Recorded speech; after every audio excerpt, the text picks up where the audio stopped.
So welcome back to another episode, and welcome to the best games of 2025, the first half. Yes, we're halfway through the year, and these are some of the games that I played. Obviously, I can't play every single game that is released, so I will ask you guys, what are some of the best games released for the first half of 2025? Let me know down below. And this video is brought to you by Sega Atlas. RAIDOU Remastered, The Mystery of the Soulless Army, which first came out for PS2 in 2006, and it's set in 1930s Tokyo. RAIDOU is tasked with using his Devil Summoner abilities to safeguard the capital and the entire country, and also to find an abducted girl who is kidnapped by a mysterious organization. You work at the Narumi Detective Agency. The game features updated high-definition visuals, and the environments have been expanded in full 3D. And there's an overhauled battle system and 360 free camera control. And it's got a full voiceover in the main storyline.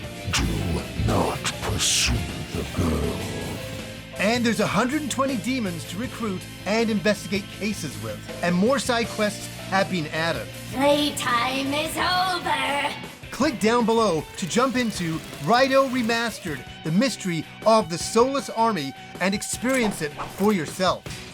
Yeah, the sheer amount of games that have come out so far this year has been overwhelming, but it's been a lot of fun to try to keep up. And let's start at the beginning, for me, with Like a Dragon Pirate Yakuza, right here in Hawaii. Now, it does seem there's always a Like a Dragon game coming out almost every single year, and I'm all about that. I think that's great. This is a great series, but this game kind of took me back. I jumped in and I was like, this game is something very, very special, and I really connected to it. I really connected to our main character. Lousy dance partners. And you kind of wake up on an island and you're like, what's going on? How did I get here? And you start making friends with the locals, and then before you know it, you're a captain of your own ship and your own crew, and you're going looking for treasure, and there's combat in this game that is so fantastic and so exciting, and there's so many moves you can do that it's always a pleasure to get into combat.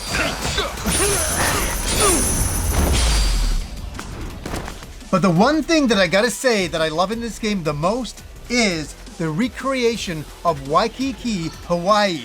And I'm blown away here with what they were able to do. Some streets you run down, I'm like, I've gone down that street. I had a hotel on that street a long time ago. And it's amazing how they really captured Hawaii and brought that into this game in a perfect way. And there's just something amazing about Hawaii and pirates and Like a Dragon all coming together. It's perfection for me, and it's a game that I really, really enjoyed at the beginning of the year. Now we're talking! Now, next up is a fighting game that I've been waiting for a very long time, and that is City of the Wolves. And yes, I loved Mark of the Wolves. We were playing that for nearly 26 years, and then all of a sudden they said, there's a sequel coming out. And I'm like, okay, but can you honor the original? Because the original is such a masterpiece. And then I started to play City of the Wolves, and I fell in love with it during the review phase and the after review phase, where I just kept on playing it and unlocking everything with the Southtown Adventure and playing and beating the game with nearly every single character in the game just because I wanted to. I even went online and played a lot that way. What do I want to say about this game? The visuals are amazing. They really did the original justice, and they took it into 3D in a way that I couldn't have even imagined. And I really like the graphical style that they went for with this game, and they really did all of the characters justice. It's always nice to see Terry Bogard make a return. There's a lot of fan service in this game. I love the backgrounds, I love the music, I love the movesets. There's a lot to enjoy here, and I said something crazy during my review phase, and I still stand behind it 100%. It's a 10 out of 10 fighting game for me. It really is. I'm a big Neo Geo SNK guy from back in the old days, so for me, this game had a lot to live up to, and they knocked it out of the park. And it's a game that I'm still playing and I'm still thinking about. Every time I'm walking around my place, I'm like, I need to play some more City of the Wolves. Here goes!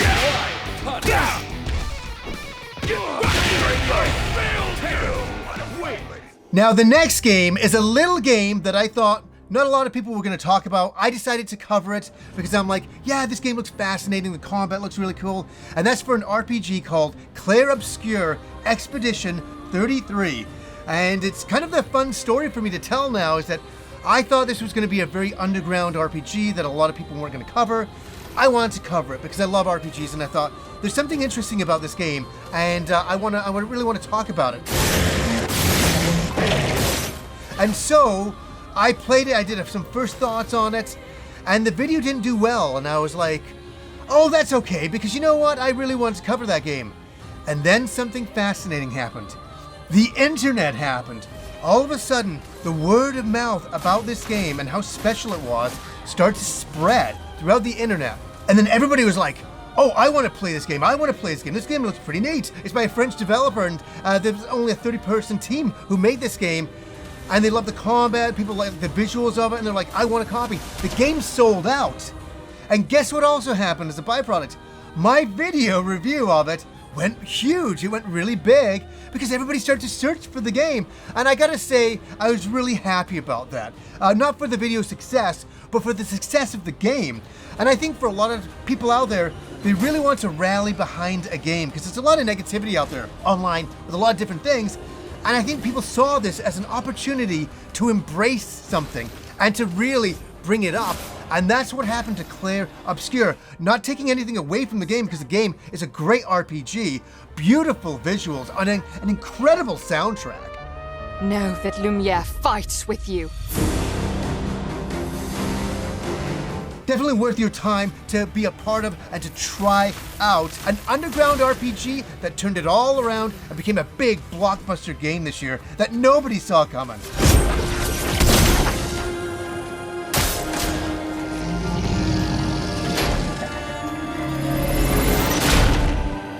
So this year, we got a brand new console from Nintendo. Yes, you may have heard about it. The Nintendo Switch 2. And I was excited about it. I was, because I love the original Mario Kart. I've loved all of them over the years, especially Mario Kart 8 Deluxe. That was an amazing game on the Switch 1, which was ported from the Wii U. And so we had that game for years, and I thought, okay, they've just announced Mario Kart World. Let's jump into it. Well, the one thing I always like to do when I first get a Mario Kart game is go in and start unlocking all of the characters and all of the karts. And then I started racing, and I was really having a lot of fun. And then I realized, oh my god, I really don't know anything about this game. This game has a lot of skill. This game has like wall jumps, it has grinding, it has like a jump feature in it. I had to figure all of that out, and that's the interesting thing about Mario Kart World. You jump in to begin with, you start playing around, you're like, this is good. You start playing online, you start doing knockout mode, which is just like, knocks me out every time. I love knockout mode, with so many players on the screen at one time, online or offline. But the amount of strategy and skill in this game are extraordinary. And I'm many, many hours into this game, and I'm still, right now, just figuring out some techniques to do in some levels, because the levels are so massive. And some people can say that to a fault. They're growing on me because I'm starting to memorize them and know them a little bit better, and understand how to kind of negotiate my way through some of these levels by grinding and doing the wall jumping. There's a lot to it, and it's a big Mario Kart game. The music is really great. The amount of characters is great. And something very interesting is that they've decided just to keep it part of the Mario universe. So there's no, Zeldas or Links in this game, nothing like that. No Metroid, Samuses, anything like that in this game at all. And I kind of like that. Keep it as Mario Kart. And yeah, I think it's a great game. Is it worth the price of a Nintendo Switch 2? Well, I don't think any game is worth the price of a Nintendo Switch 2, you know what I mean? There has to be a bunch more games. For me personally, I've enjoyed this game, and I can't wait to play more games on the Switch 2, especially when Donkey Kong Bonanza comes out, and also Metroid Prime 4. But right now, Mario Kart World is a lot of fun. Now, I'm going to get into some other games in a second, but I just want to mention two games. One of them is Monster Hunter Wilds. And that's a game I played a little bit of, and I said, you know what? I don't think this game is for me, but I recognized that it was a phenomenal game. And the reason why I'm bringing it up is because I have many friends of mine that have done every single thing in the game, and they love it. And I'm jealous of them, I really am. I enjoyed my little bit of time playing the game, but I'm like, I don't really know if I'm a Monster Hunter guy. And I'm not against the series, I kind of want to be a Monster Hunter guy. But boy, everything in that game is phenomenal. If you're interested in the series at all, jump in, test it out, see if it is for you. Because some of my friends are hailing this game as their number one, and I think that's really cool. Another game that I don't think I'm gonna get to this year, and it's interesting because I really enjoyed the first game with Death Stranding 1, and then all of a sudden he's like, I'm making Death Stranding 2, and I'm like, oh my god, it's another game, and it's a big game. And let me say, I want to say this game again because I have friends of mine playing this game that are saying it is unbelievable, it's beyond reality. Yes, it's another package delivery game, and that's the heart of it, but the visuals and the world building and the design aesthetic, oh my god, I've watched so many trailers of this game, and I gotta say, it is a really beautiful game. It may be one of those games I'm just gonna pick up and put it in my backlog, and hopefully I can get to it. I would just like to play it for at least 4 or 5 hours to see what it has to offer. Death Stranding, the first game, turned everybody's brains upside down because they'd never seen or played anything like it. A lot of people were angry about it. A lot of people were very, very happy about it. And so I have friends of mine that are saying, oh my god, you've got to play this game. It's unbelievable. So that's why I'm mentioning those two games. So I had to come in and talk about Fantasy Life, The Girl Who Steals Time, because it is stealing my wife's time. And she really wanted me to come in and put this in the episode as well because she's loving the game. She played the original Fantasy Life on the 3DS, was addicted to it for hundreds of hours, and she'll be spending hundreds of hours in this game leveling up all the different job classes. And that's what she loves to do, is level up. Yeah, there's so many things you can level up in this game that she is in love with it, and it is definitely up there as one of her games of the year. She likes it that much.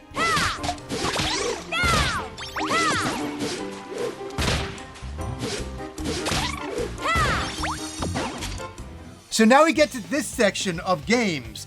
And this is kind of fascinating and kind of funny and kind of endearing and kind of like, oh my god, they created a lot of remasters and remakes this year. A lot of remasters. The first one I'm going to talk about, and I got to talk about it because I'm an Ys guy, is Ys memoir, Oath of Felana.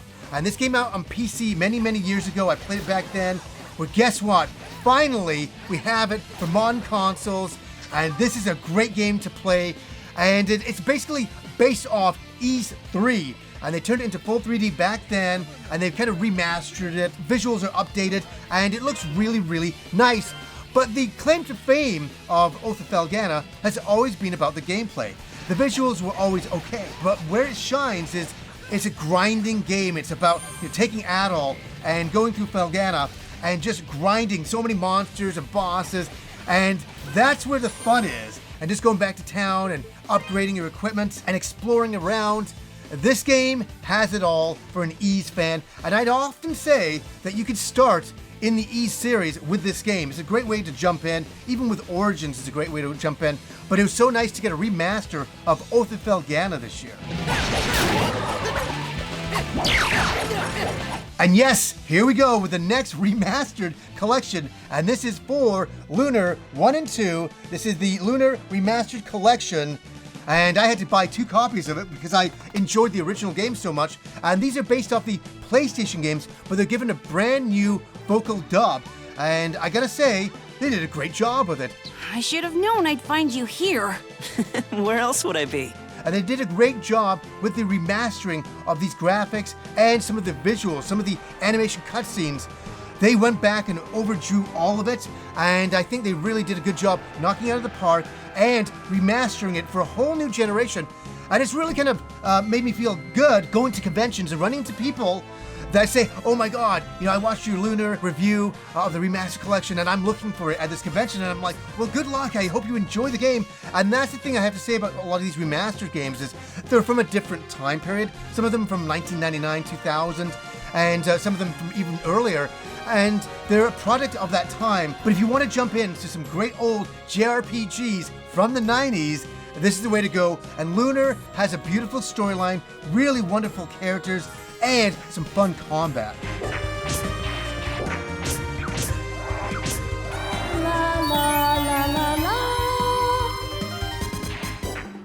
Are you ready for another remastered collection this year? And I'm only mentioning these because they are from my childhood and I have a lot of fond memories of them. And the next one is SuiChan HD Remaster for 1 and 2. I finished these games on the original PlayStation 1 and I fell in love with them. They kind of came out of nowhere by Konami and I'm like, well, I'll jump into these. I'll give them a shot. I start to play them and I'm like, I love RPGs. And the RPG machine was the PlayStation 1. And after that, we were off to the races and we got so many more RPGs. But the SuiChan series is a classic of that system. And again, I'm happy that we're getting some of these remasters. Is there a lot of remasters? Yes. Are they remastering some of the best ones of that era? Yes. And you can't go wrong with SuiChan 1 and 2. Great fast combat, amazing music, and some very nice visuals that still hold up to this day. You're not done with remastered collections yet, are you? Because I gotta show Capcom Fighting Collection 2 right here. And yes, I always go in and buy a physical copy after I've reviewed a game because I love the games that I'm talking about. And I definitely do with Capcom Fighting Collection 2. There's some incredible games on here. We have Power Stone finally makes a return. And I sat with my friend Rob a couple of months ago and we just sat and played that all day and revisited our childhood from like 1999, or should I say our mid-20s, and had a great time playing some of those old games. And there's a lot of great old fighting games on here with Project Justice, Plasma Sword, Street Fighter Alpha 3 Upper. There's a lot more in there as well. But if you're a fighting game collector, this is the way to go. You have all of these games in one place. The visuals have been updated and they've done a great job here. And I'm just loving the Capcom Remastered collections over the last few years we've gotten. And I hope that they do even more in the future. I will definitely cover them and enjoy them.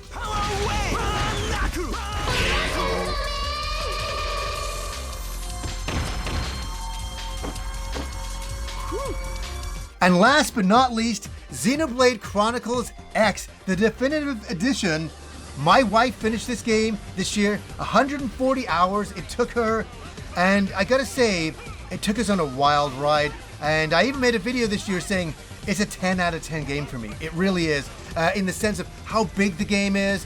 Me and Kim sat on the couch playing this game for so many hours and just talking about it, laughing about the music at times, how over the top it was, and just the world building here is incredible. And you're a colony that kind of crash lands and you got to basically secure your new Los Angeles area and make sure that it's secure and safe. And so you're going off into the wilderness and you get mech suits, which are the skells, and you can recruit more characters, you get better weapons. Ready? Move in and do some damage. It just goes on and on. This game has a lot of menus, it has a lot of things going on, but I'll say this much.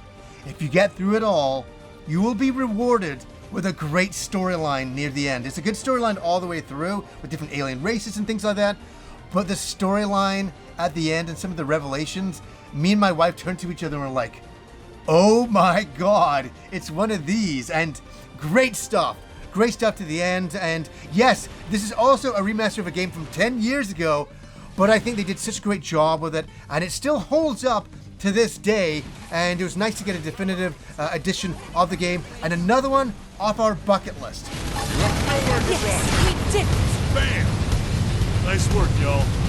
Guys, I will ask you, what are some great games that you've been playing this year? And as I said, I couldn't cover everything, so let me know down below some of your choices, so maybe I can discover some more games that I'll try to fit into my time period here and try to get to. So let me know what those games are down below. So anyways, guys, until next time.